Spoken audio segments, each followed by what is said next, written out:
I have been very active in overturning a number of executive actions by my predecessor. I believe that real and positive immigration reform is possible. Believe me, we have to close down our government. We're building that wall. I call it the Russian hoax. Rocket Man should have been handled a long time ago. It's the economy, stupid. Did you ever hear that one? The biggest tax cut in the history of our country. Hey, I'm president. Can you believe it? From NBC News, the State of the Union. Live from Washington, here's Lester Holt.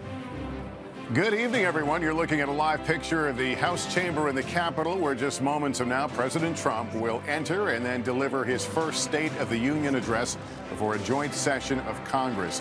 This is a moment of history and high drama here in Washington. An embattled president under investigation, a Congress mired in partisan conflict, a government that many Americans believe is increasingly unable to function for the common good. Donald Trump has now been in office for 1 year and 10 days, and given the course his presidency has taken so far, there is high interest in what he has to say tonight on the economy, on immigration, on North Korea, and so many other issues. Here with me tonight are my NBC News colleagues, Savannah Guthrie, Chuck Todd, Andrea Mitchell, Megyn Kelly joining us for the first time. Great to have you here. And Tom Brokaw. We'll all be watching closely tonight. Savannah, let me start with you. A year ago, it wasn't State of the Union, but it was a new president addressing Congress. There was so much talk about the bar looking presidential. That was a year ago. What are we looking for tonight? Well, now he has a year to talk about, and what a year it's been. I would say it was substantively consequential, big ticket items getting done, and stylistically shocking at times. We even saw some of that in the open to the show just now. So the president has a story to tell. He's got some headwinds at his back. He's got a good economy to talk about. He's got the tax cuts he was able to get through. He has a Supreme Court justice sitting in that audience. That was incredibly important to his supporters. And yet he has an approval rating that's the lowest of any president at this moment in their tenure. And what's the disconnect? It's Donald Trump. So he has to sell himself tonight. And now people have had a year to get to know him. And positions calcify. This is one of those rare moments in a presidency where you get a chance to reintroduce yourself. All right, and Chuck, you and I attended a largely off-the-record luncheon with the president and some other journalists today. But on the record, he talked about the difference, what he's learned over the last year. Right. That the businessman is always trying to win, when he's learned that there's heart. I'm paraphrasing him now, but right. the need for heart. When you heard that, did you think we're going to see a different President Trump tonight? We might, but, you know, I'm trying to figure out how he can make tonight seem different than any other night. We get a lot of President Trump. President Trump is constantly communicating with the American public himself via social media, on television all the time. He is a very omnipresent person in a way we've never seen before. So I think the difficulty for him is how do you make tonight special to make people that somehow it penetrates in a way that other stuff doesn't. And so I don't know if he's going to have that. Part of it is just the era we live in, that no single event lasts a very long time. Look, I think if he uses this and he's realistic about it and he realizes, well, a lot of my supporters are going to be watching, maybe some hate watchers. I don't know if the middle is watching. I hope they are. And if they are, I'll use it to try to tout my tax bill. I think at the end of the day, if he gets more people to like his tax plan, then this is a good speech for him politically. But beyond that, I don't know how much big things he can accomplish tonight, because I just think nothing. State of the Unions haven't been as special as they used to be. And this president is so omnipresent.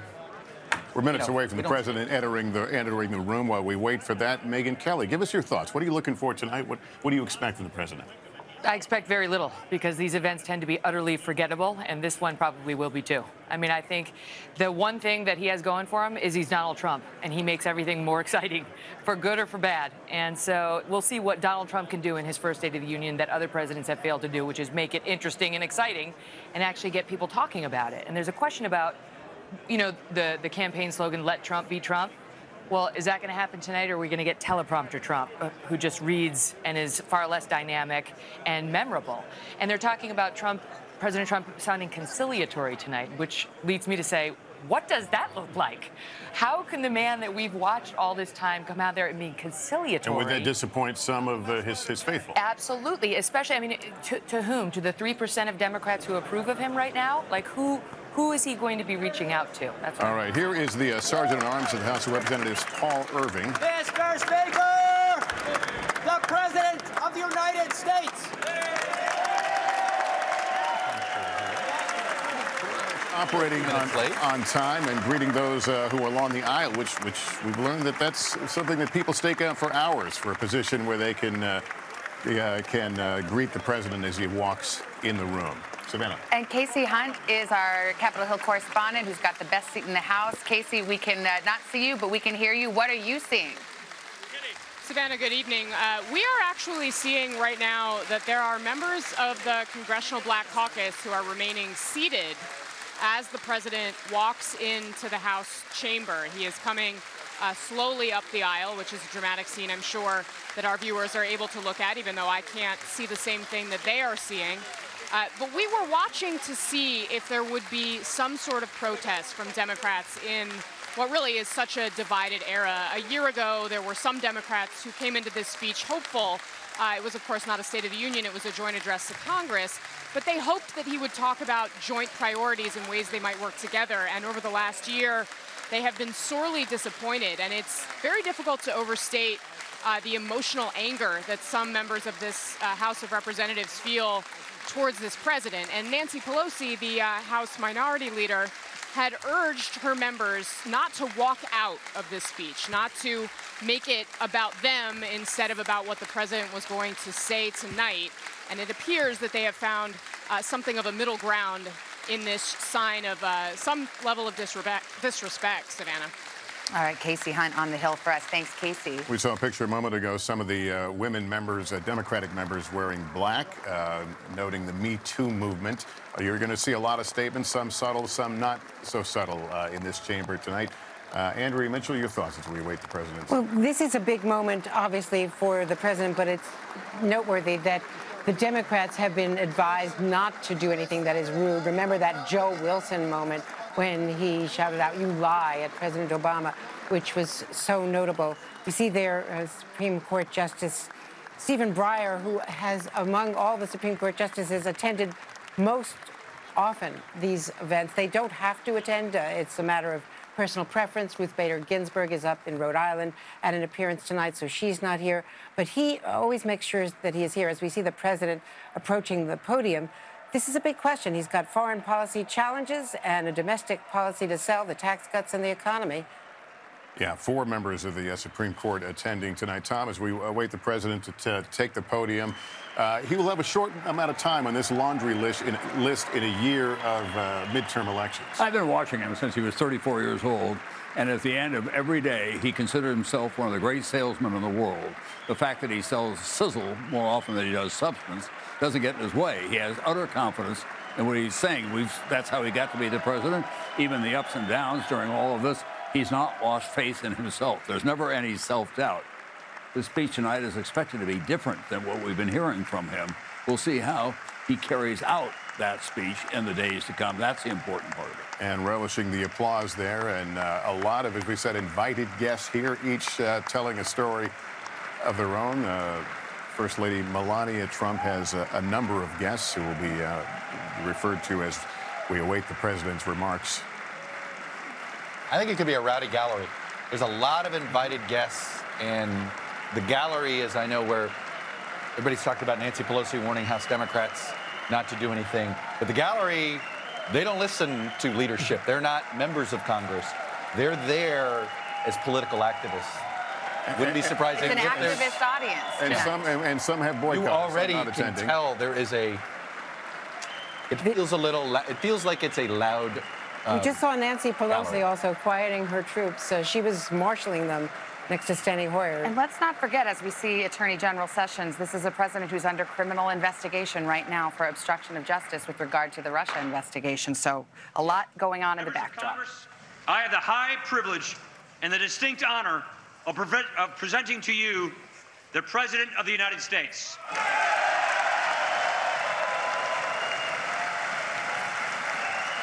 There is a missing major figure in this hall tonight that we ought not to forget about, and that is the special prosecutor of the United States, who is at this hour probably meeting with his team, deciding where they go tomorrow. He sort of hovers over the chamber, doesn't he? That is an extraordinarily important part of what's going on in Washington, D.C.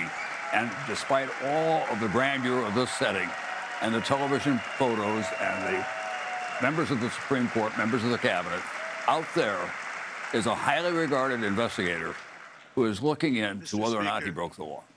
Mr. Vice President, members of Congress, the First Lady of the United States, and my fellow Americans.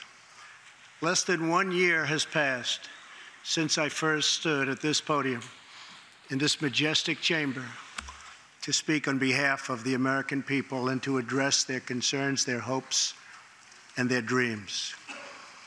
That night, our new administration had already taken very swift action. A new tide of optimism was already sweeping across our land. Each day since, we have gone forward with a clear vision and a righteous mission to make America great again for all Americans.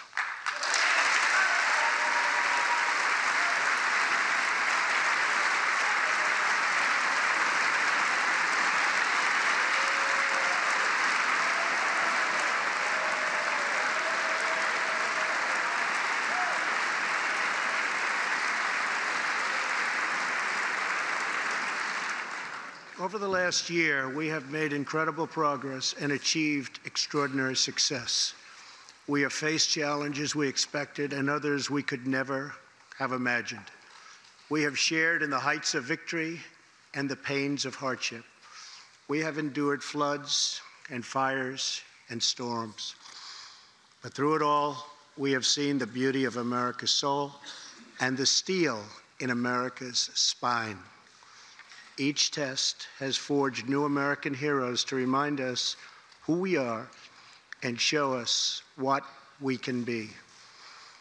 We saw the volunteers of the Cajun Navy racing to the rescue with their fishing boats to save people in the aftermath of a totally devastating hurricane.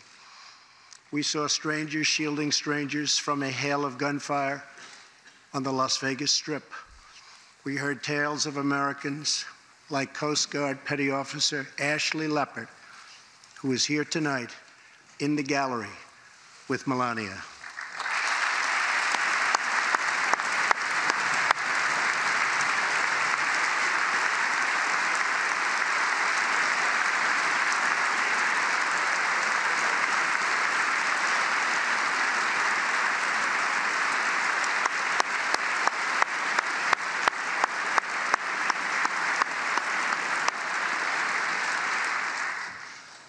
Ashley was aboard one of the first helicopters on the scene in Houston during the Hurricane Harvey.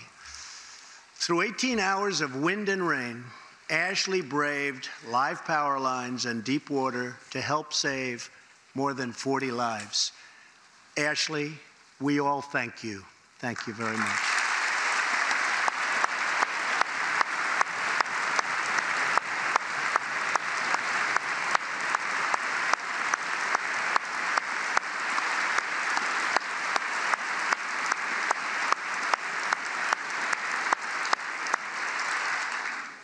We heard about Americans like firefighter David Dahlberg. He's here with us also. David faced down walls of flame to rescue almost 60 children trapped at a California summer camp threatened by those devastating wildfires. To everyone still recovering in Texas, Florida, Louisiana, Puerto Rico, and the Virgin Islands, everywhere, we are with you. We love you, and we always will pull through together, always.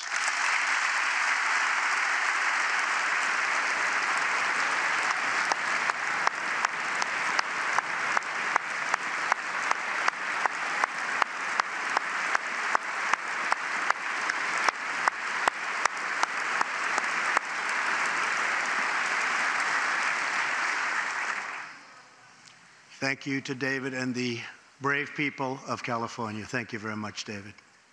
Great job. Some trials over the past year touched this chamber very personally. With us tonight is one of the toughest people ever to serve in this House, a guy who took a bullet almost died and was back to work 3.5 months later, the legend from Louisiana, Congressman Steve Scalise.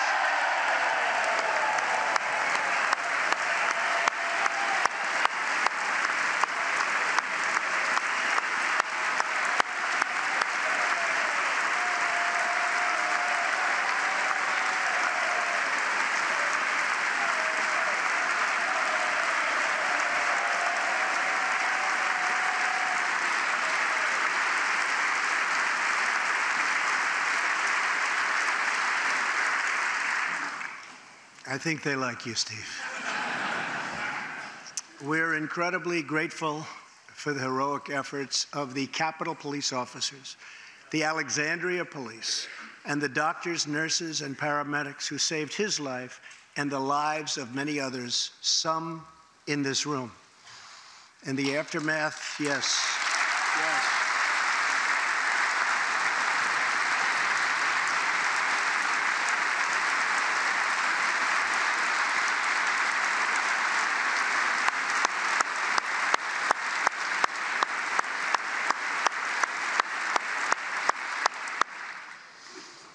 In the aftermath of that terrible shooting, we came together, not as Republicans or Democrats, but as representatives of the people. But it is not enough to come together only in times of tragedy. Tonight, I call upon all of us to set aside our differences, to seek out common ground, and to summon the unity we need to deliver for the people. This is really the key. These are the people we were elected to serve.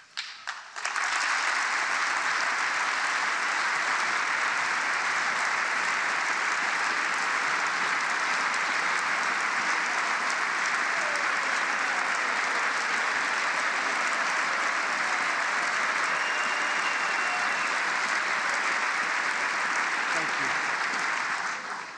Over the last year, the world has seen what we always knew, that no people on earth are so fearless or daring or determined as Americans. If there is a mountain, we climb it. If there's a frontier, we cross it. If there's a challenge, we tame it. If there's an opportunity, we seize it.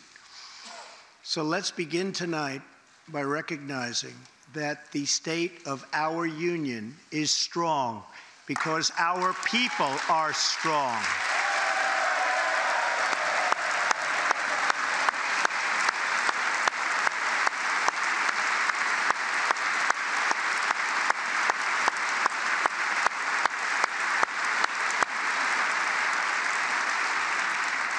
And together we are building a safe, strong, and proud America.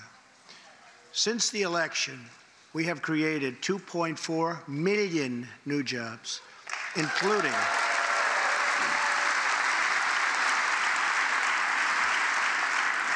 including 200,000 new jobs in manufacturing alone. Tremendous numbers. After years and years of wage stagnation, we are finally seeing rising wages.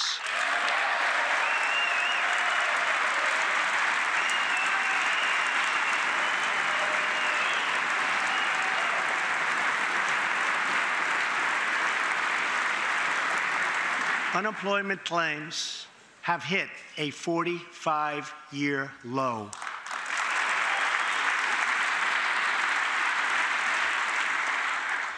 And something I'm very proud of, African American unemployment stands at the lowest rate ever recorded.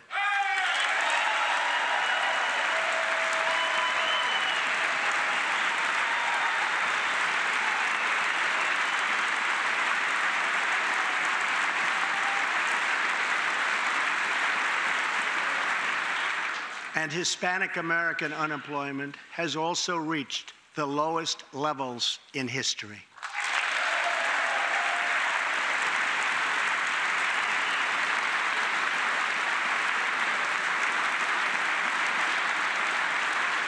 Small business confidence is at an all-time high. The stock market has smashed one record after another, gaining $8 trillion and more in value in just this short period of time. The great news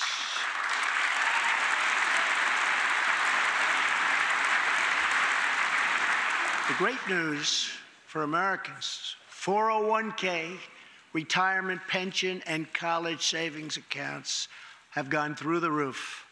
And just as I promised the American people from this podium 11 months ago, we enacted the biggest tax cuts and reforms in American history.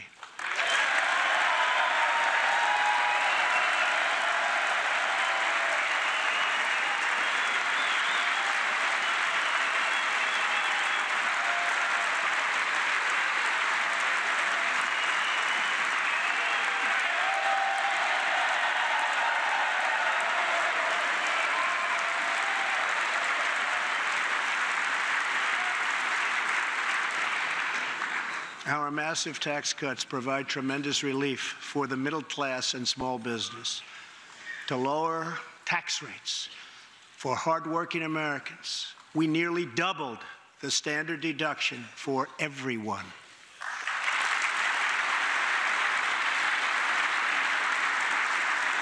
Now, the first $24,000 earned by a married couple is completely tax-free.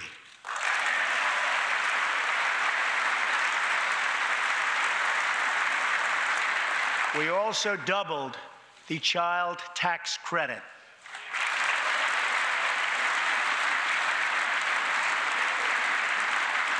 A typical family of four making $75,000 will see their tax bill reduced by $2,000, slashing their tax bill in half.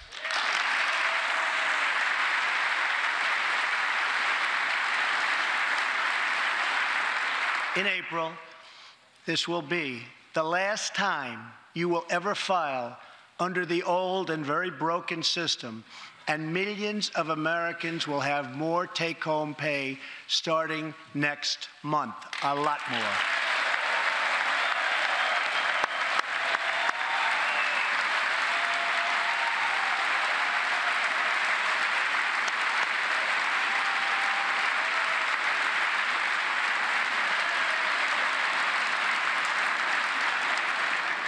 We eliminated an especially cruel tax that fell mostly on Americans making less than $50,000 a year, forcing them to pay tremendous penalties simply because they couldn't afford government-ordered health plans.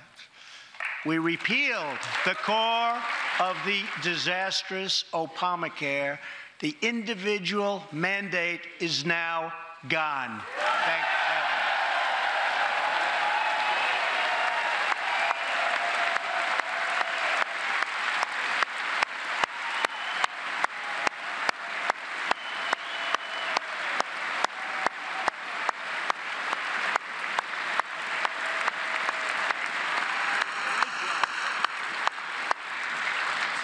We slashed the business tax rate from 35% all the way down to 21%, so American companies can compete and win against anyone else anywhere in the world.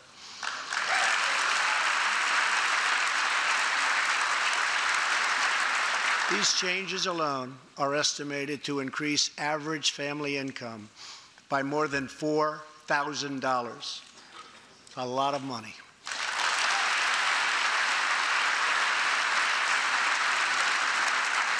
Small businesses have also received a massive tax cut and can now deduct 20% of their business income.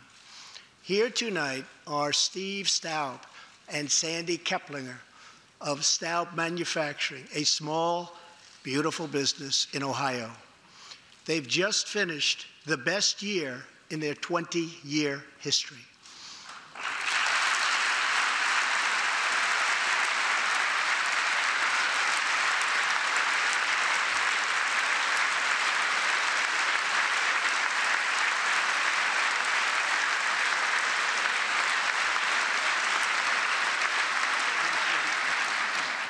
Because of tax reform, They are handing out raises, hiring an additional 14 people, and expanding into the building next door. Good feeling.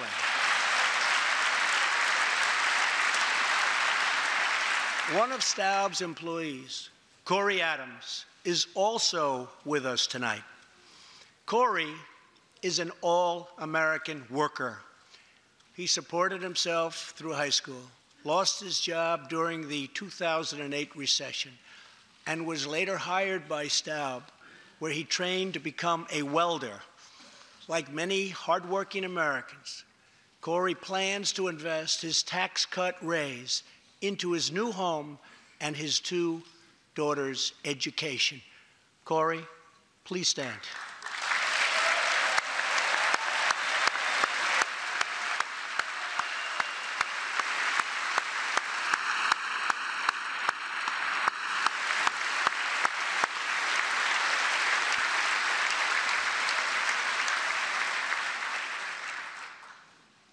And he's a great welder.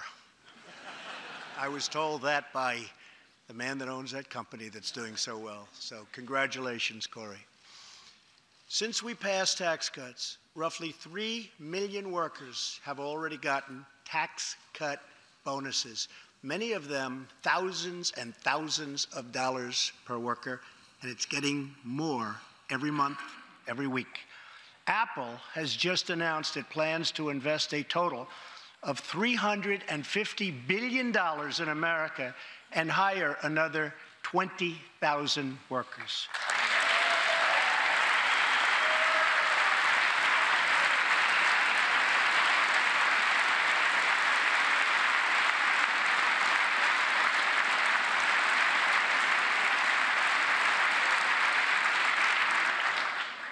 And just a little while ago, ExxonMobil announced a $50 billion investment in the United States, just a little while ago.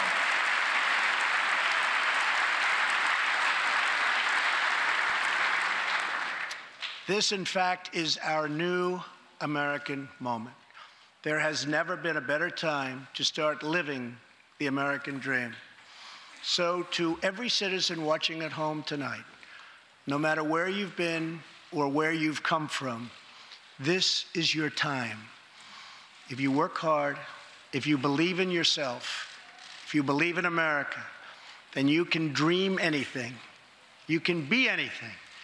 And together, we can achieve absolutely anything.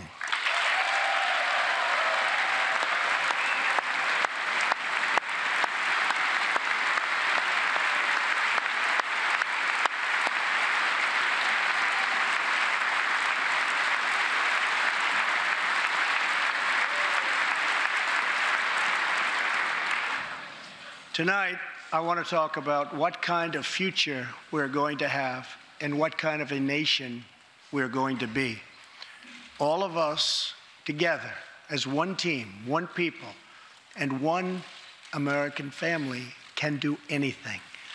We all share the same home, the same heart, the same destiny, and the same great American flag.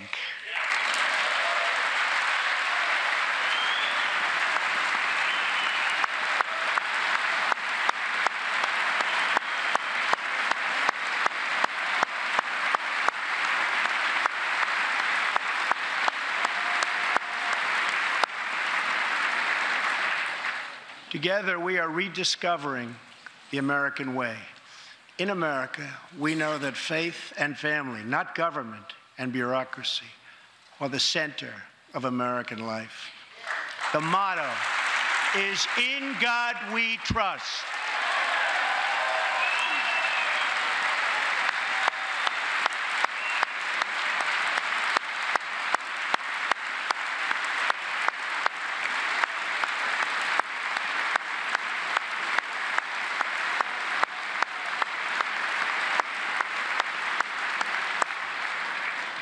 And we celebrate our police, our military, and our amazing veterans as heroes who deserve our total and unwavering support.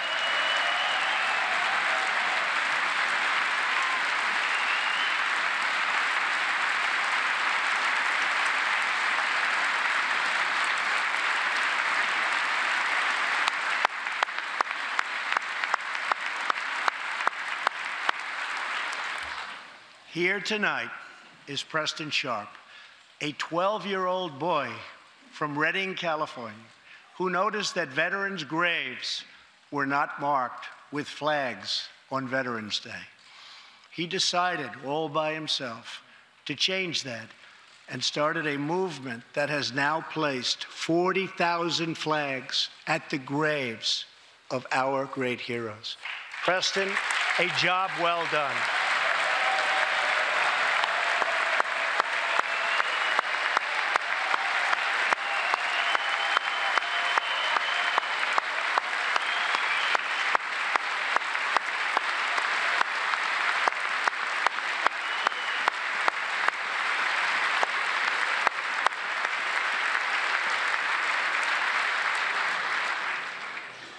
Young patriots like Preston teach all of us about our civic duty as Americans. And I met Preston a little while ago, and he is something very special that I can tell you. Great future. Thank you very much for all you've done, Preston. Thank you very much. Preston's reverence for those who have served our nation reminds us of why we salute our flag, why we put our hands on our hearts for the Pledge of Allegiance, and why we proudly stand for the national anthem.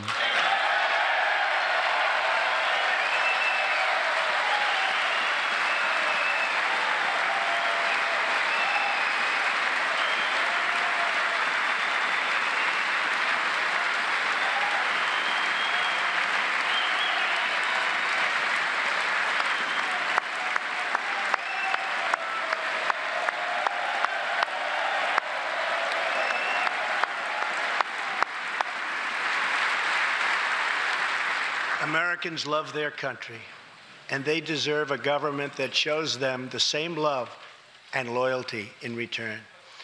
For the last year, we have sought to restore the bonds of trust between our citizens and their government.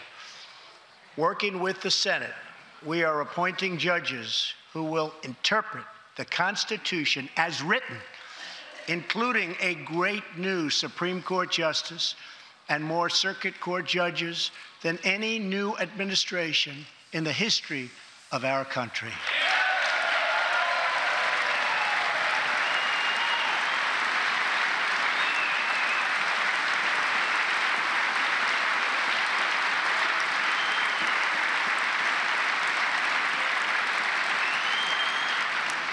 We are totally defending our Second Amendment and have taken historic actions to protect religious liberty.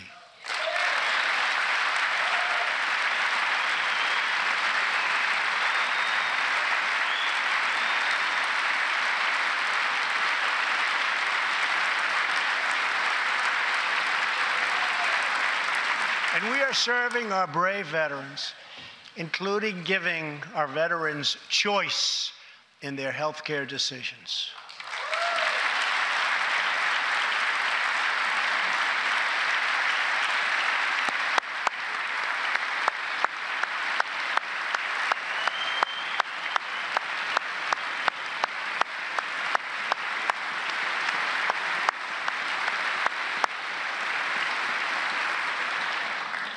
Last year, Congress also passed, and I signed, the landmark VA Accountability Act.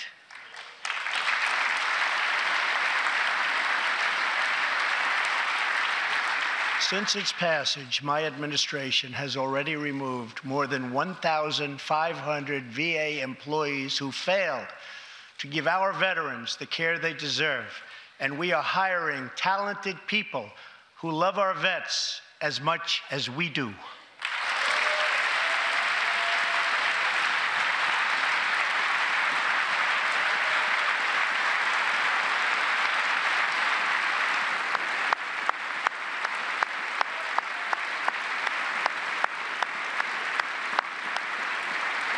And I will not stop until our veterans are properly taken care of, which has been my promise to them from the very beginning of this great journey.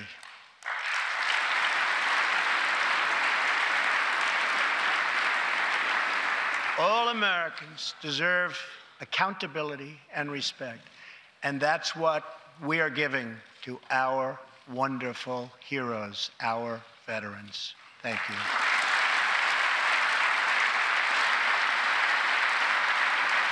So tonight I call on Congress to empower every cabinet secretary with the authority to reward good workers and to remove federal employees who undermine the public trust or fail the American people.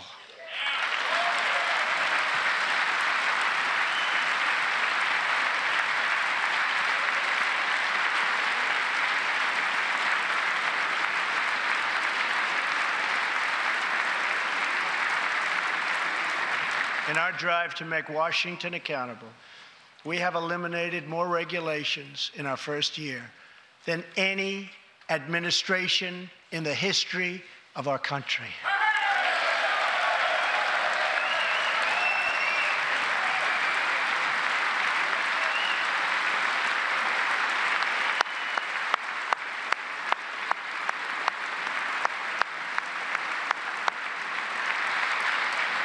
We have ended the war on American energy, and we have ended the war on beautiful, clean coal.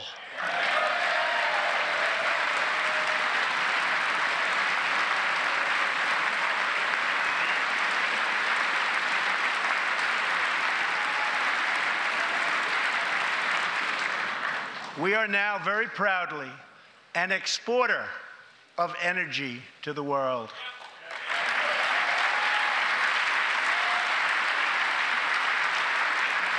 In Detroit, I halted government mandates that crippled America's great, beautiful auto workers so that we can get Motor City revving its engines again, and that's what's happening.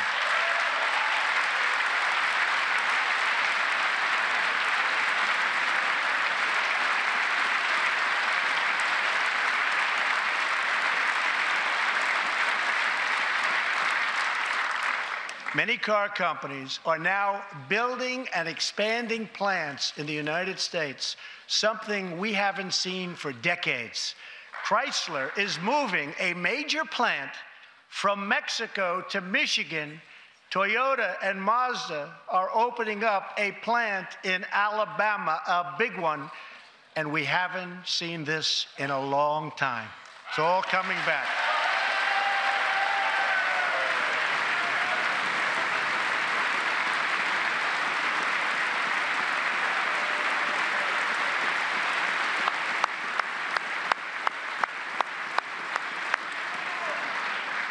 Very soon, auto plants and other plants will be opening up all over our country.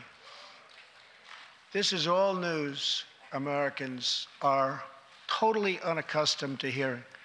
For many years, companies and jobs were only leaving us. But now, they are roaring back, they're coming back. They want to be where the action is. They want to be in the United States of America. That's where they want to be.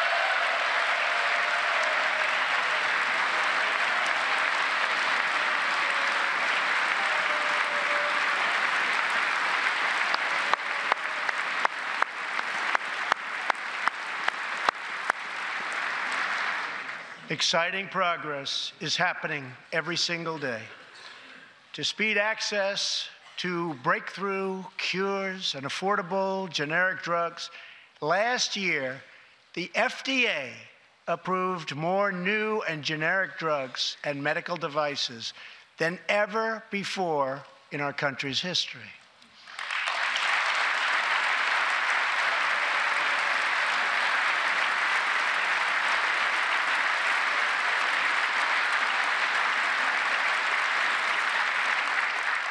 We also believe that patients with terminal conditions, terminal illness, should have access to experimental treatment immediately that could potentially save their lives.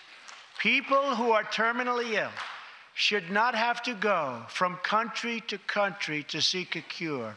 I want to give them a chance right here at home It's time for Congress to give these wonderful, incredible Americans the right to try.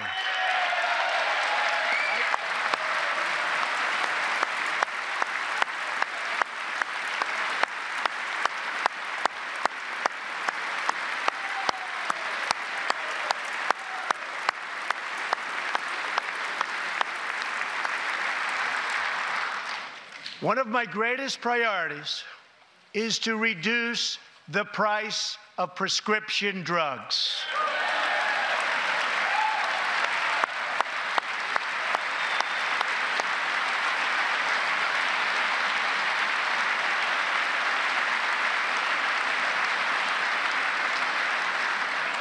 In many other countries, these drugs cost far less than what we pay in the United States, and it's very, very unfair. That is why I've directed my administration to make fixing the injustice of high drug prices one of my top priorities for the year.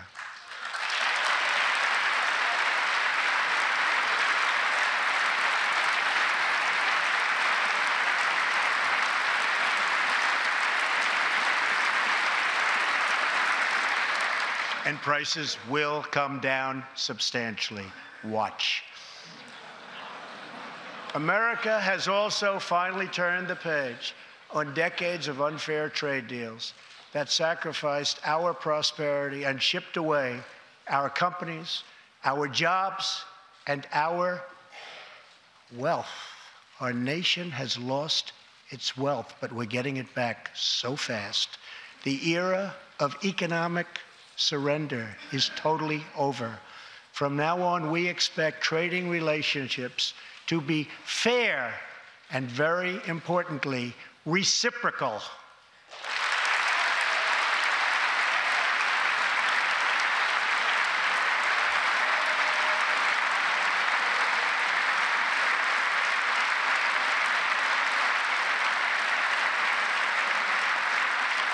We will work to fix bad trade deals and negotiate new ones, and they'll be good ones, but they'll be fair. And we will protect American workers and American intellectual property through strong enforcement of our trade rules.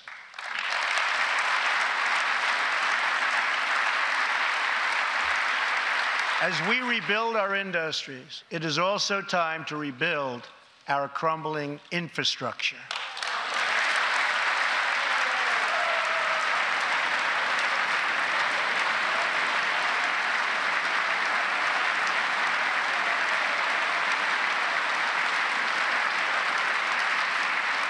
America is a nation of builders. We built the Empire State Building in just 1 year. Isn't it a disgrace that it can now take 10 years just to get a minor permit approved for the building of a simple road?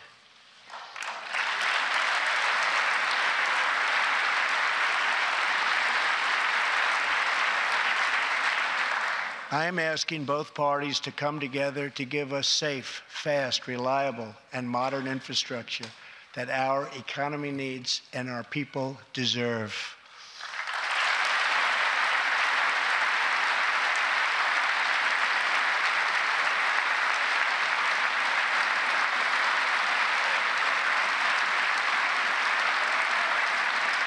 Tonight, I'm calling on Congress to produce a bill that generates at least $1.5 trillion for the new infrastructure investment that our country so desperately needs. Every federal dollar should be leveraged by partnering with state and local governments and, where appropriate, tapping into private sector investment to permanently fix the infrastructure deficit, and we can do it.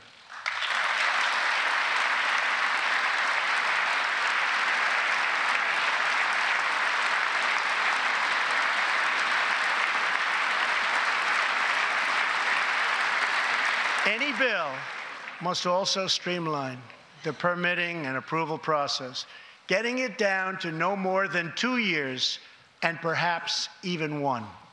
Together, we can reclaim our great building heritage.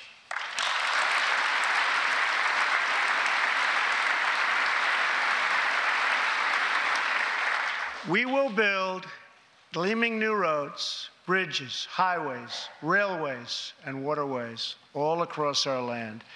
And we will do it with American heart, American hands, and American grit.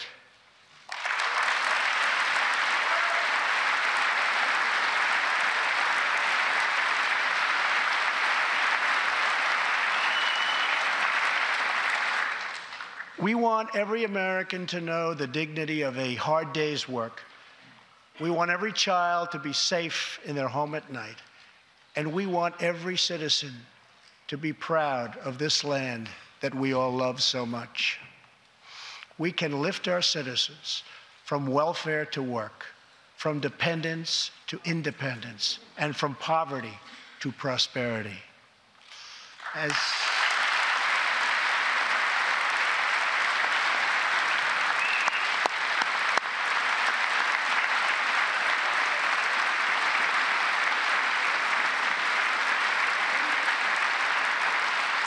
tax cuts create new jobs, let's invest in workforce development and let's invest in job training, which we need so badly.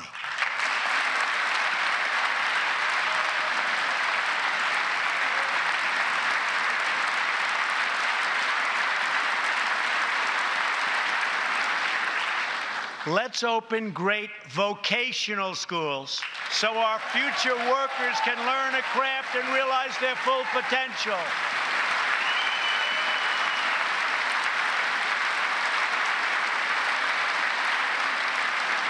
And let's support working families by supporting paid family leave.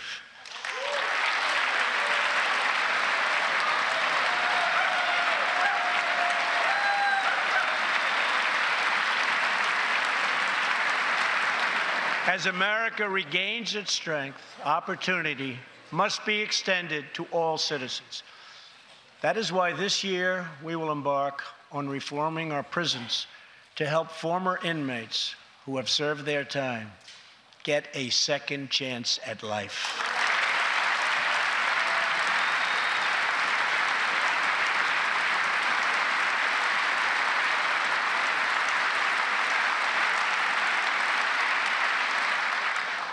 Struggling communities, especially immigrant communities, will also be helped by immigration policies that focus on the best interests of American workers and American families.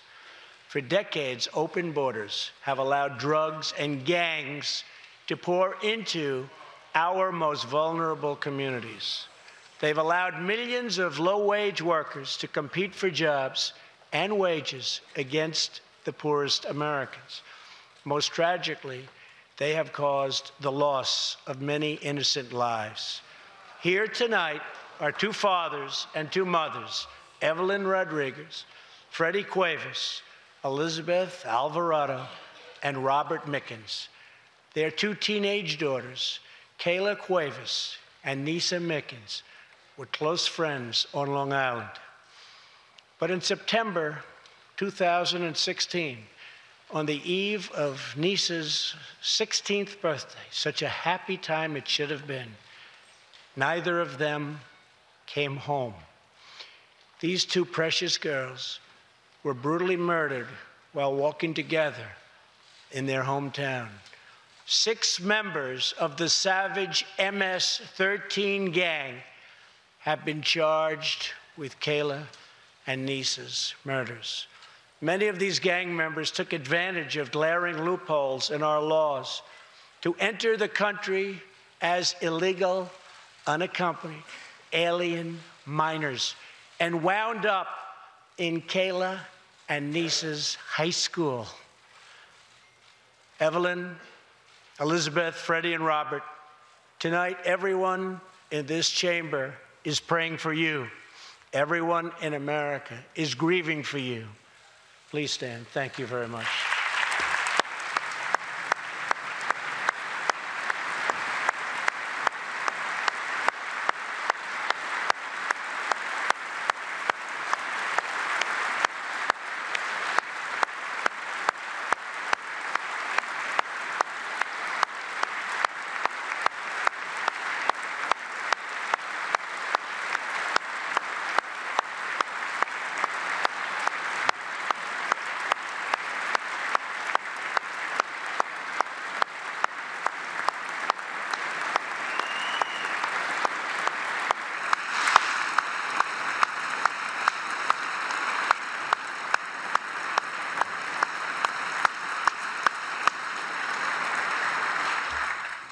I want you to know that 320 million hearts are right now breaking for you. We love you. Thank you.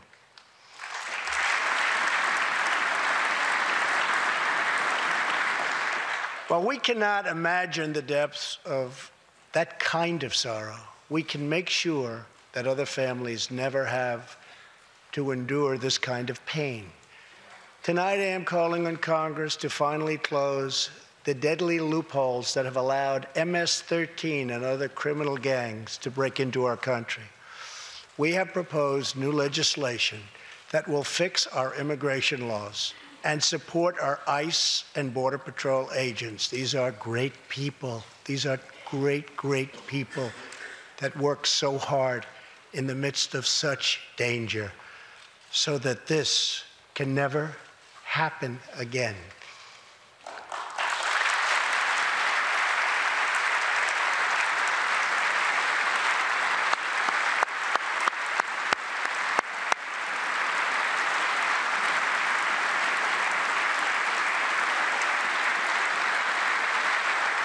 The United States is a compassionate nation.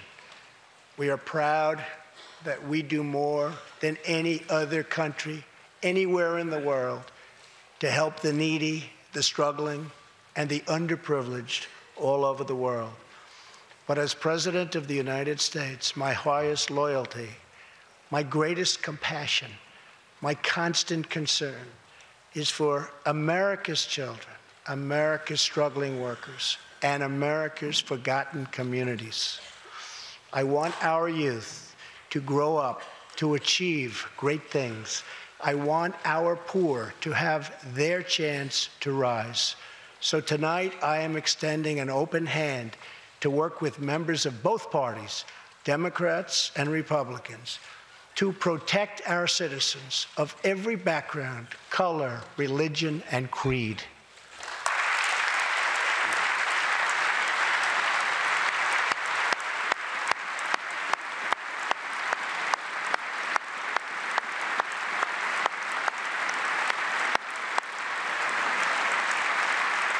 My duty, and the sacred duty of every elected official in this chamber, is to defend Americans, to protect their safety, their families, their communities, and their right to the American dream. Because Americans are dreamers too.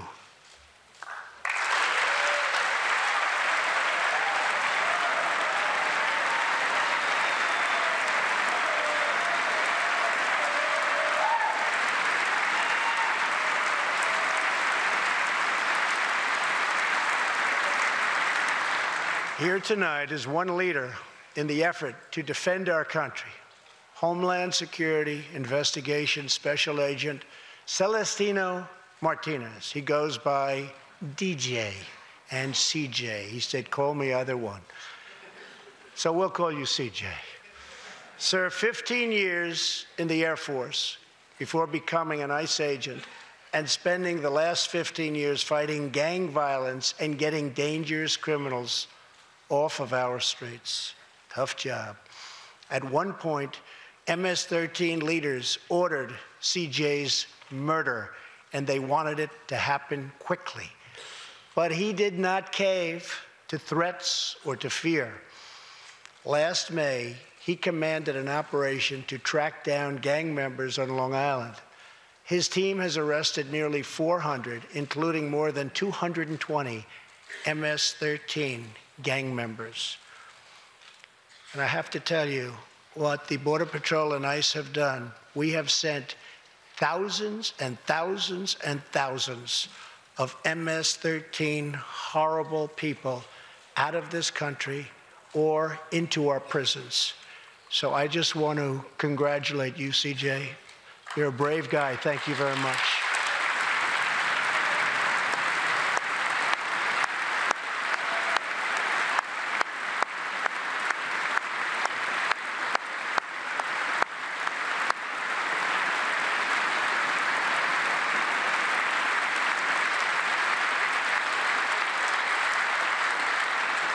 And I asked CJ, what's the secret? He said, we're just tougher than they are. And I like that answer.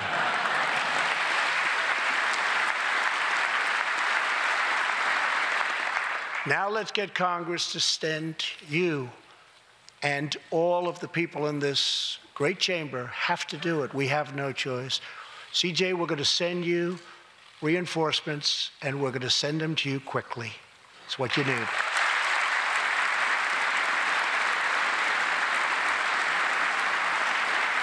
Over the next few weeks, the House and Senate will be voting on an immigration reform package.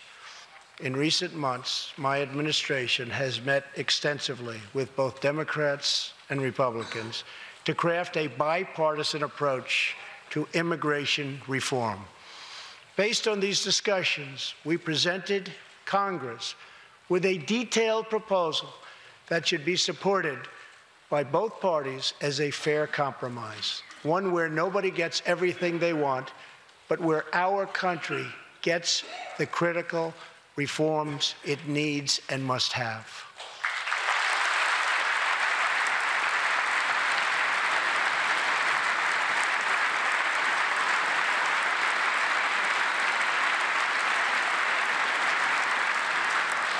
Here are the 4 pillars of our plan. The first pillar of our framework generously offers a path to citizenship for 1.8 million illegal immigrants who were brought here by their parents at a young age. That covers almost 3 times more people than the previous administration covered.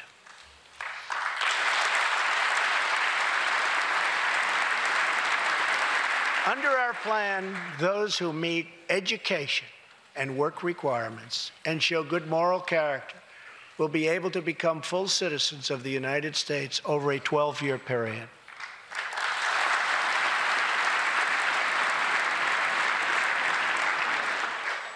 The second pillar fully secures the border.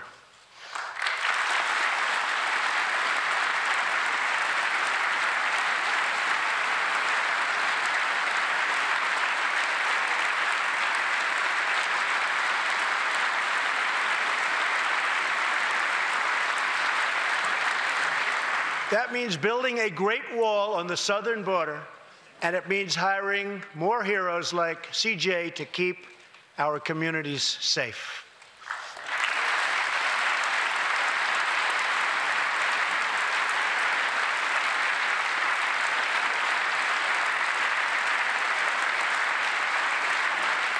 Crucially, our plan closes the terrible loopholes exploited by criminals and terrorists to enter our country, and it finally ends the horrible and dangerous practice of catch and release.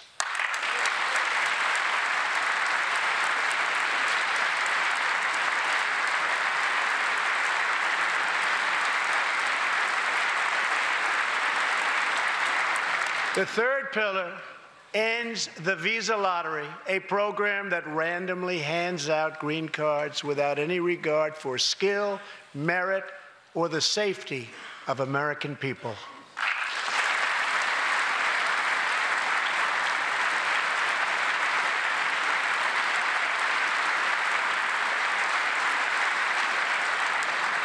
It's time to begin moving toward a merit-based immigration system, one that admits people who are skilled, who want to work, who will contribute to our society, and who will love and respect our country.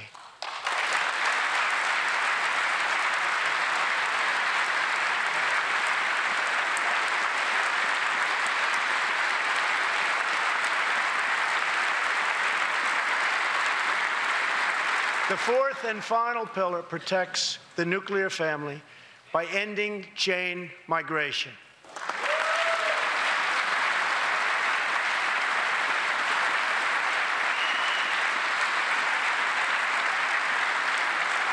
Under the current broken system, a single immigrant can bring in virtually unlimited numbers of distant relatives.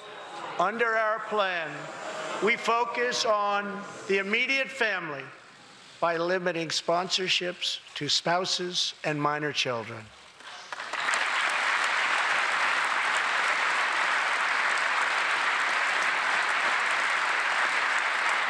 This vital reform is necessary not just for our economy, but for our security and for the future of America. In recent weeks, 2 terrorist attacks in New York were made possible by the visa lottery and chain migration. In the age of terrorism, these programs present risks we can just no longer afford. It's time to reform.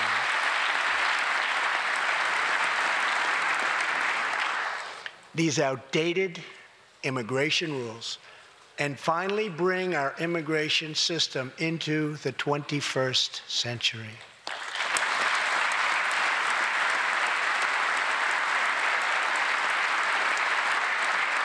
These 4 pillars represent a down-the-middle compromise and one that will create a safe, modern, and lawful immigration system. For over 30 years, Washington has tried and failed to solve this problem. This Congress can be the one that finally makes it happen.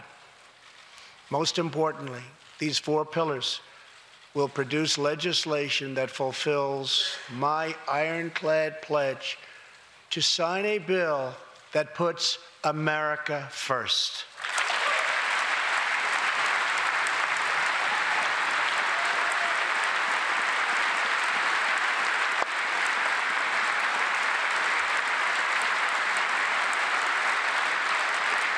So let's come together, set politics aside, and finally get the job done.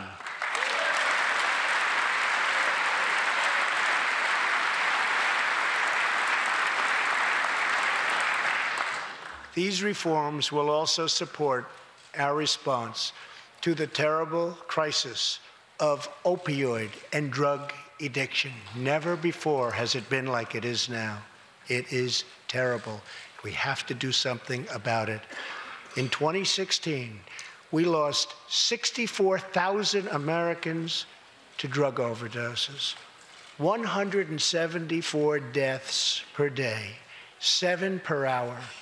We must get much tougher on drug dealers and pushers if we are going to succeed in stopping this scourge.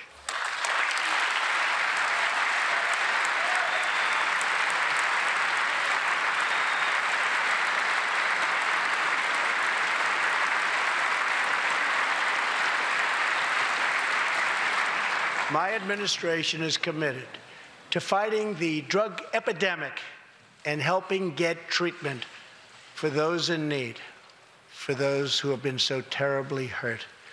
The struggle will be long and it will be difficult, but as Americans always do, in the end, we will succeed, we will prevail.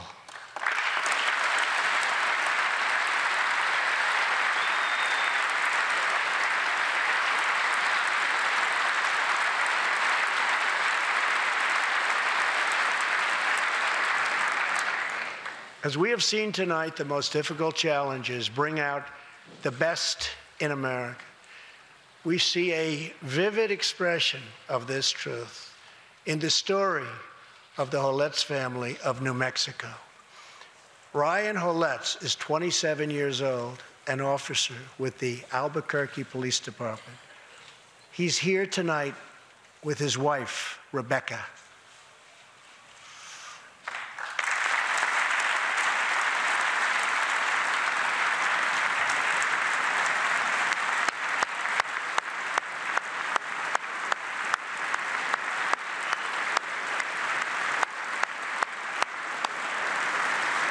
Thank you, Ryan. Last year, Ryan was on duty when he saw a pregnant, homeless woman preparing to inject heroin. When Ryan told her she was going to harm her unborn child, she began to weep. She told him she didn't know where to turn, but badly wanted a safe home for her baby. In that moment, Ryan said he felt God speak to him. You will do it because you can. He heard those words. He took out a picture of his wife and their 4 kids. Then he went home to tell his wife, Rebecca. In an instant, she agreed to adopt. The Holets named their new daughter Hope.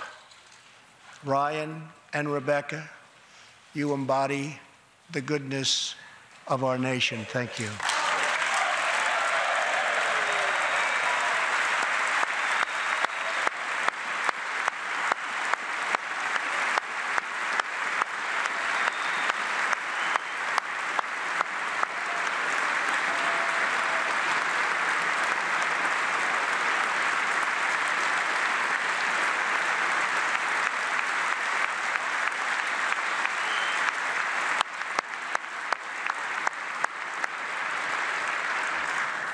Thank you, Ryan and Rebecca.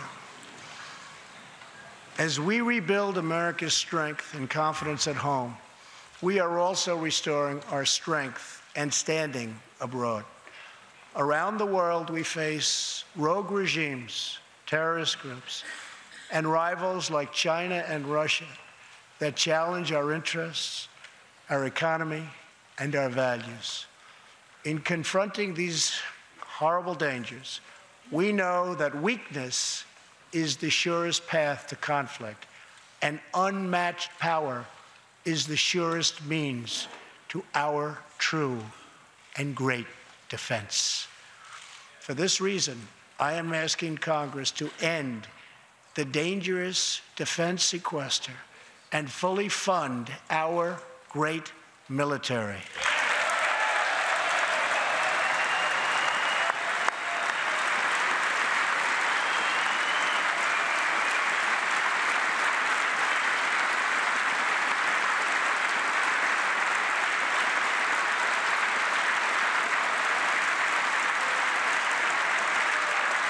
As part of our defense, we must modernize and rebuild our nuclear arsenal, hopefully never having to use it, but making it so strong and so powerful that it will deter any acts of aggression by any other nation or anyone else.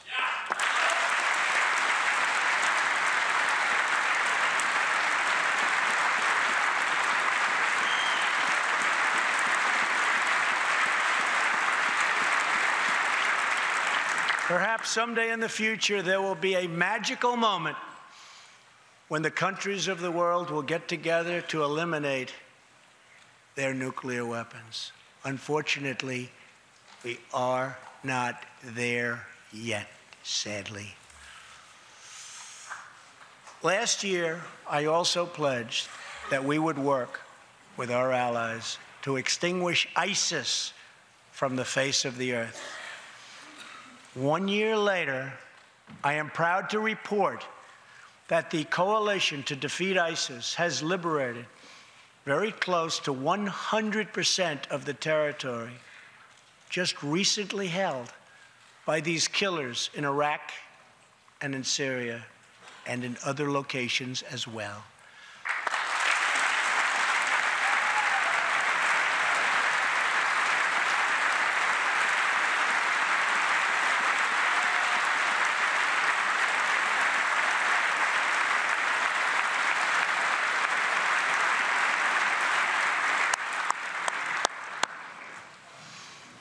But there is much more work to be done. We will continue our fight until ISIS is defeated. Army Staff Sergeant Justin Peck is here tonight. Near Raqqa last November, Justin and his comrade, Chief Petty Officer Kenton Stacy, were on a mission to clear buildings that ISIS had rigged with explosive, so that civilians could return to that city, hopefully soon and hopefully safely. Clearing the second floor of a vital hospital, Kenton Stacy was severely wounded by an explosion. Immediately, Justin bounded into the booby-trapped and unbelievably dangerous and unsafe building and found Kenton, but in very, very bad shape. He applied pressure to the wound and inserted a tube to reopen an airway. He then performed CPR for 20 straight minutes during the ground transport and maintained artificial respiration through 2.5 hours and through emergency surgery. Kenton Stacy would have died if it were not for Justin's selfless love for his fellow warrior. Tonight, Kenton is recovering in Texas. Raqqa is liberated, and Justin is wearing his new Bronze Star with a V for valor. Staff Sergeant Heck, all of America salutes you.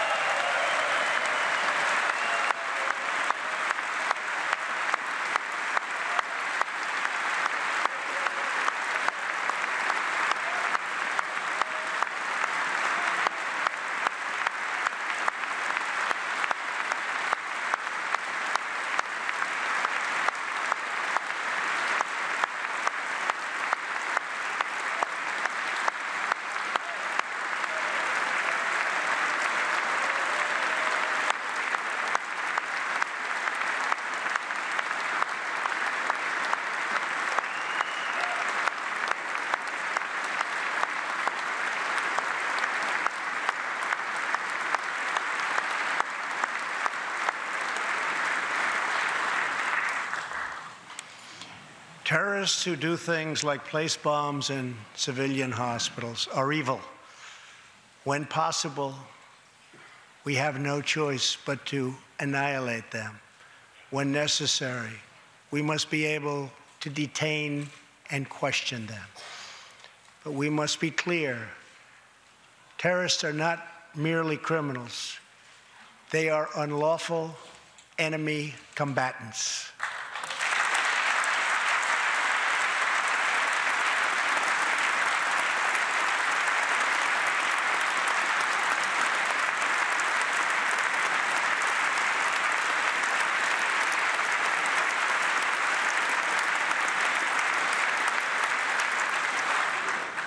And when captured overseas, they should be treated like the terrorists they are. In the past, we have foolishly released hundreds and hundreds of dangerous terrorists, only to meet them again on the battlefield, including the ISIS leader, al-Baghdadi, who we captured, who we had, who we released. So today, I'm keeping another promise. I just signed, prior to walking in, an order directing Secretary Mattis, who is doing a great job. Thank you.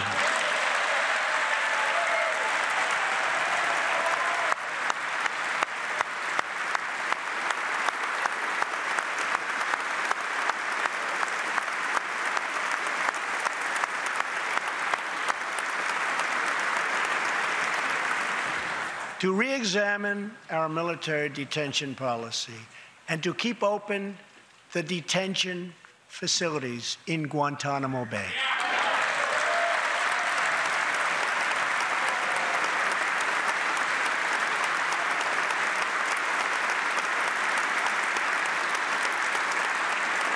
I am asking Congress to ensure that in the fight against ISIS and al-Qaeda, we continue to have all necessary power to detain terrorists wherever we chase them down, wherever we find them. And in many cases, for them, it will now be Guantanamo Bay.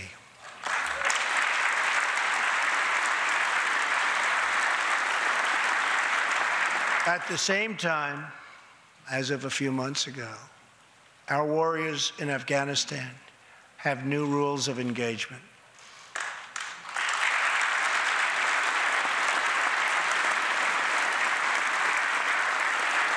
Along with their heroic Afghan partners, our military is no longer undermined by artificial timelines, and we no longer tell our enemies our plans.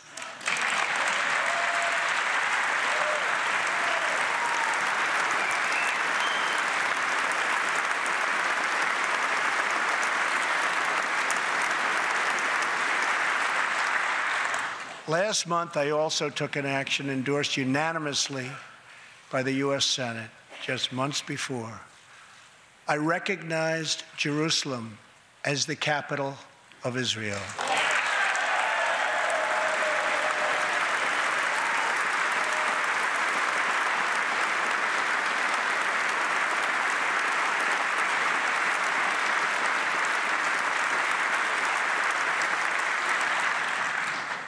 Shortly afterwards, dozens of countries voted in the United Nations General Assembly against America's sovereign right to make this decision. In 2016, American taxpayers generously sent those same countries more than $20 billion in aid. That is why tonight I am asking Congress to pass legislation to help ensure American foreign assistance dollars always serve American interests and only go to friends of America, not enemies of America.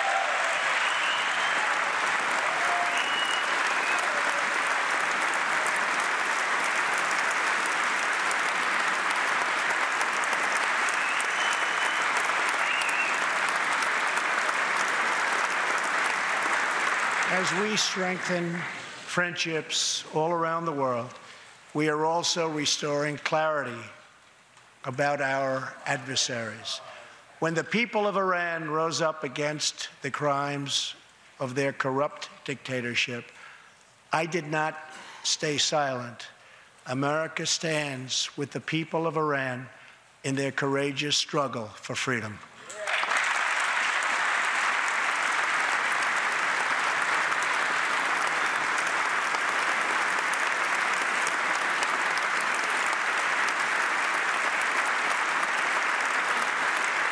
I am asking Congress to address the fundamental flaws in the terrible Iran nuclear deal. My administration has also imposed tough sanctions on the communist and socialist dictatorships in Cuba and Venezuela.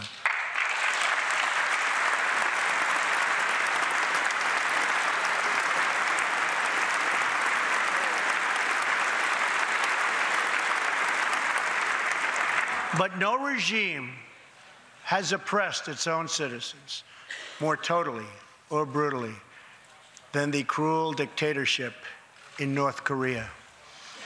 North Korea's reckless pursuit of nuclear missiles could very soon threaten our homeland. We are waging a campaign of maximum pressure to prevent that from ever happening. Past experience has taught us that complacency and concessions only invite aggression and provocation. I will not repeat the mistakes of past administrations that got us into this very dangerous position. We need only look at the depraved character of the North Korean regime to understand the nature of the nuclear threat it could pose to America and to our allies. Otto Warmbier was a hard-working student at the University of Virginia, and a great student he was. On his way to study abroad in Asia, Otto joined a tour to North Korea. At its conclusion, this wonderful young man was arrested and charged with crimes against the state. After a shameful trial, the dictatorship sentenced Otto to 15 years of hard labor before returning him to America last June, horribly injured and on the verge of death. He passed away just days after his return. Otto's wonderful parents, Fred and Cindy Warmbier, are here with us tonight, along with Otto's brother and sister, Austin and Greta. Please.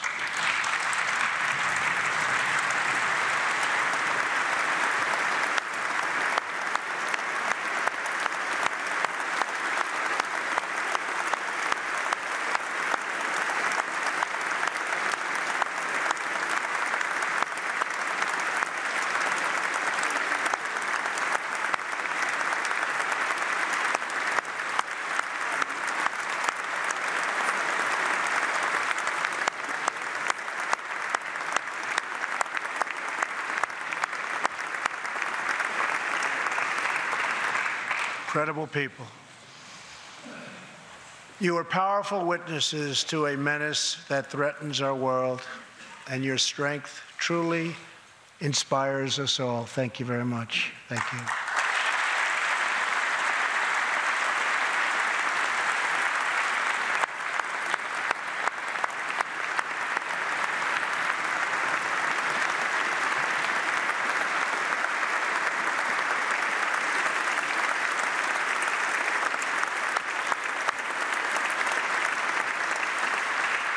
Tonight, we pledge to honor Otto's memory with total American resolve.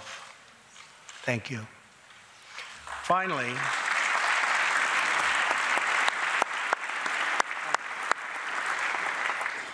we are joined by one more witness to the ominous nature of this regime. His name is Mr. Ji Sung-ho.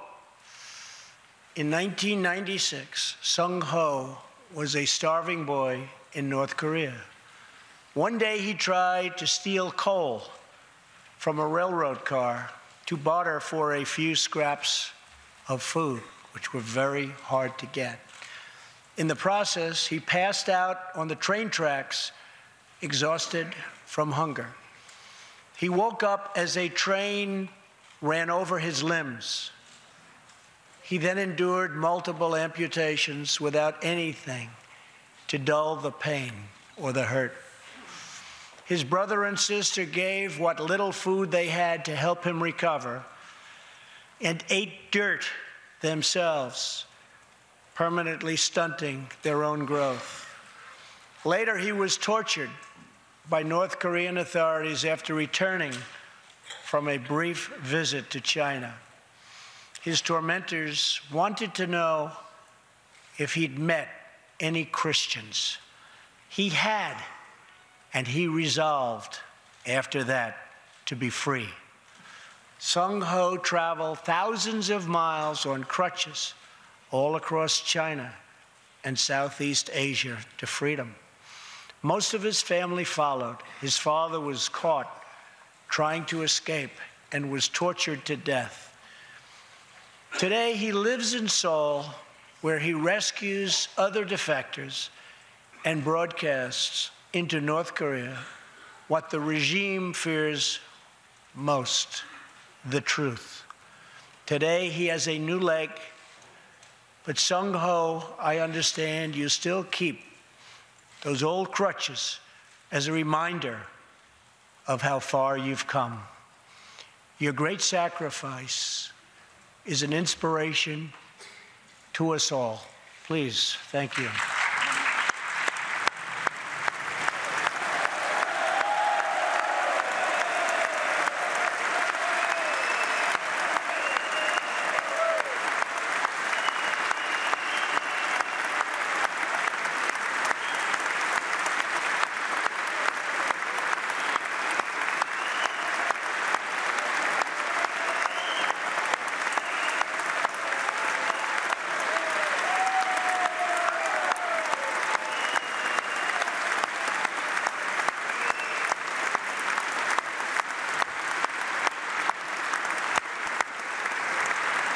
Sung-ho's story is a testament to the yearning of every human soul to live in freedom.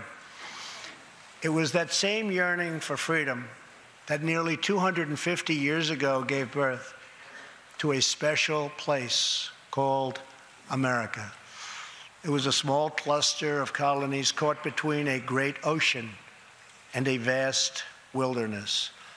It was home to an incredible people with a revolutionary idea that they could rule themselves, that they could chart their own destiny, and that together they could light up the entire world. That is what our country has always been about. That is what Americans have always stood for, always strived for, and always done. Atop the dome of this Capitol stands the Statue of Freedom. She stands tall and dignified among the monuments to our ancestors who fought and lived and died to protect her. Monuments to Washington and Jefferson and Lincoln and King. Memorials to the heroes of Yorktown and Saratoga. To young Americans who shed their blood on the shores of Normandy and the fields beyond, and others who went down in the waters of the Pacific and the skies all over Asia.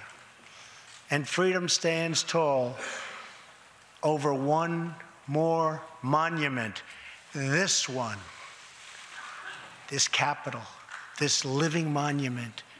This is the monument to the American people.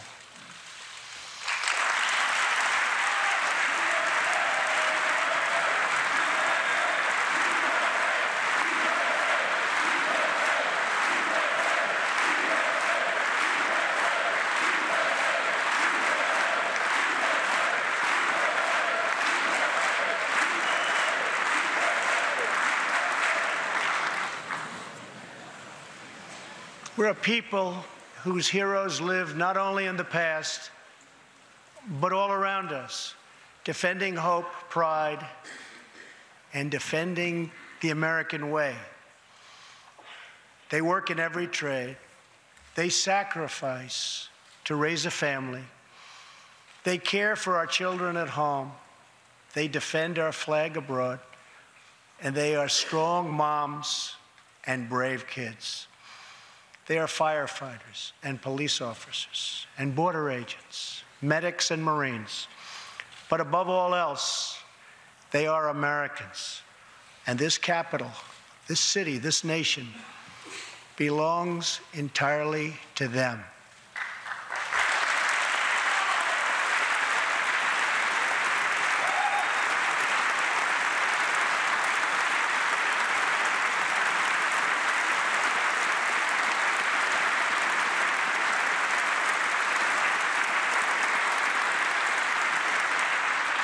Our task is to respect them, to listen to them, to serve them, to protect them, and to always be worthy of them.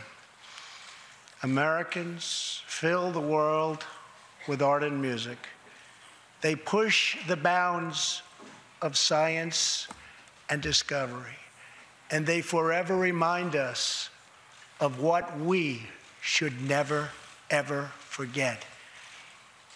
The people dreamed this country. The people built this country. And it's the people who are making America great again.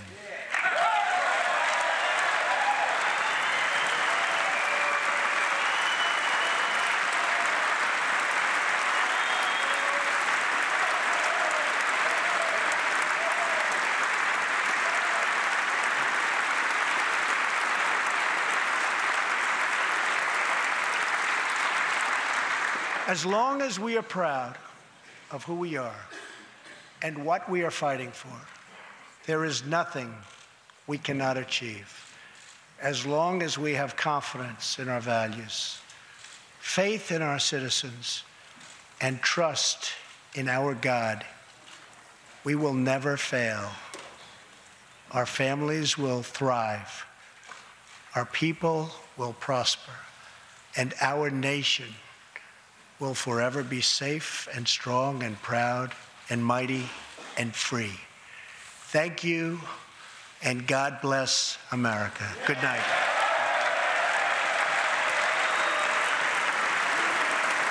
President Trump concluding his first State of the Union speech. It was over 1 hour and 20 minutes, one of the longest in history.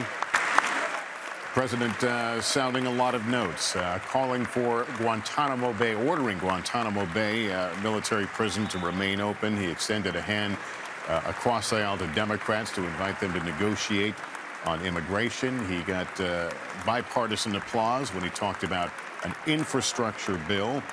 He ripped the regime in North Korea, and he managed to even take a swipe at the NFL without naming the NFL over the national anthem. We're back with our panel here. We've been watching it all. Savannah Guthrie and Chuck Todd, Andrea Mitchell, Megyn Kelly, and Tom Brokaw. Good to have you all. Let's go around the horn. Well, I thought that in terms of its tone, the president did what he said he was going to do. It was optimistic, it was bright, it was conciliatory. In terms of its substance, I don't know. When you look at some of the specifics on immigration, for example, I mean, he definitely led with the issues that come up with regard to crime, MS-13. It was heavy on that. Didn't get to the Dreamers till the end. But, I mean, the State of the Union, in terms of what he had to do, I think he did it. I mean, he set a tone, and he was positive, and he trumpeted the economy, and I think that's exactly what he wanted to do. Chuck Todd. I thought he oversold what they told us today at that lunch. I expected a lot more actual outreach.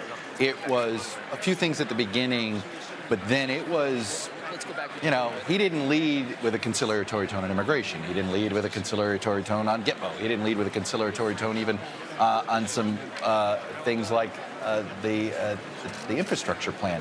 It was, I felt like he spoke more to his base than I expected him to, particularly on immigration, and that could be part of his sales pitch. Maybe he knows that amnesty for 1.8 million is something his base doesn't like, so he led with the, let me paint the picture of this mythical immigrant criminal here that I want everybody to get fired up about. I have to say, I felt like they forced too much applause, and the speech dragged. The president's problem is that's not the Donald Trump we see every day. And so while he can sound presidential in a moment like this, because it's not what we're used to seeing, I don't know if it has the same effect. I think some may read this as tired, some may read this as measured, but at whatever rate, it was a slower speech. Megyn Kelly, you, at the outset of the evening, you weren't expecting much. No, and I think he did a fine job, but I think he's going to tweet something and we'll forget all about it. I mean, these things just don't tend to be particularly memorable, and there wasn't anything in this one that stood out to me as an exception to that rule. I mean, he was subdued. His manner was interesting. He was subdued, almost reserved. It was long. It was very long. Query how many people stayed up all night to watch this.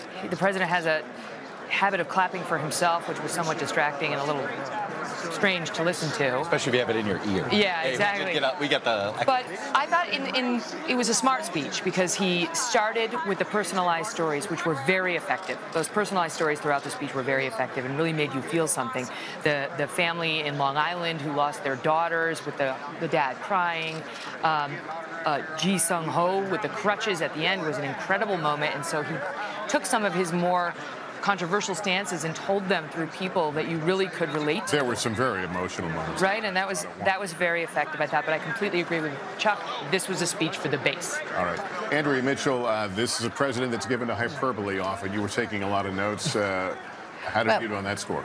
Well, I think that the personal stories were so affecting that lifted the rhetoric and redeemed the speech. But the fact checkers are really going to be busy. When he talks about clean coal, when he brags about the tax cut, again, exaggerating the facts and not pointing out that the individual tax cuts expire, whereas the corporate tax cuts are permanent. And he talks about saving the auto industry, which really was saved under the Obama White House. And we've known that foreign companies are building factories here in America that has gone back decades and decades. So there was a lot of exaggeration, a lot of hyperbole. Congress can't fix the Iran nuclear deal from his perspective even because it's not a treaty, it's not up to Congress to fix it. It's a multilateral agreement. So there's a lot there for the fact checkers. Only 41 people, detainees, by the way, are left in Guantanamo after 780 were there over the decades. That said, I think his rhetoric and his tone will appeal to a lot of people, but as Chuck said, the base. Let me bring in Tom Brokaw. Well, what I thought was that this is the kind of speech that his supporters have longed to hear from him. I mean, they have, as I talk to them, they're always saying, we like the policies. Can't he shut up? Will he just stop twittering? Because it's very hard to defend that. At the same time, there were a lot of conditional clauses in his offer about, for example, immigration. You're going to have a college degree and be able to solve the world's problems before you can get in here. But he did say, I want to work with you on doing this. We'll see what happens in the next 24 hours or so. It's an issue with me. Obviously, we've got real problem with some of these gangs that have come into America and killing people and murdering people and dealing drugs. We forget to say that they come here because there's an appetite for drugs in America, and we're not doing anything about that. The other thing is, there's been no mention from this administration after the initial comments about what happened in Las Vegas, about what happened in Texas. We had 11 school shootings in the last couple of weeks. That's a national crisis in this country. And I've said this before, I'm a gun owner, but we've got to do something about what's going on around the country, and they don't want to go there. And I really do think that that is an enormous absence on the part of all Republicans, not just the president, and a lot of Democrats as well. By the way, there's one other notable missing topic here, and that is the Russian aggression in our democracy. Exactly. Now, we know why he didn't mention it, because then it leads to the investigation. But no mention of Putin at all, no mention of Russian aggression, when his own CIA director is telling the BBC, yeah, we're really worried about this. And that it's still going on and it's going to affect our midterms, but the president won't acknowledge it. There are going to be a number of Democratic responses, but only one official one, and we're going to take you that in a moment. We'll be back with the Democrats' response to the president's remarks delivered tonight. They'll be delivered by a young Democrat with a legendary name, Representative Joe Kennedy of Massachusetts. We will be right back with our coverage after this.